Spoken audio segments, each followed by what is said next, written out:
di òru àná ló fẹ́ yíwọ́ díẹ̀. Ẹ má bínú. To welcome His Excellency formally.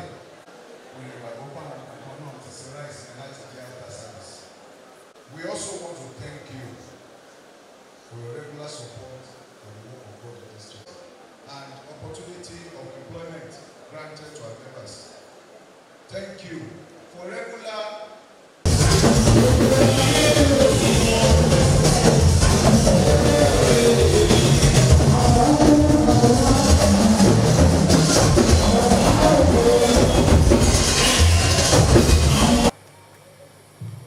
As for me, the governor, I feel extremely privileged and honored to be the governor of this great state. I do not take this trust for granted, and I will never take you, Ogun State citizens, for granted.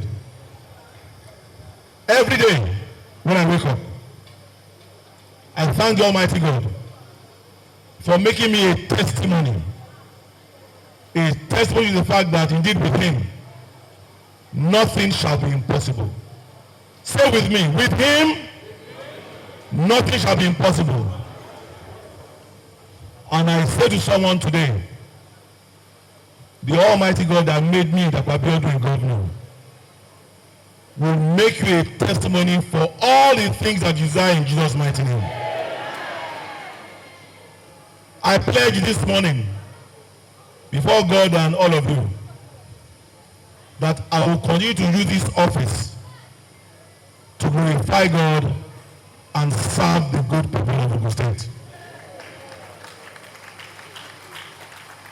We will continue to implement people-oriented and impactful infrastructural projects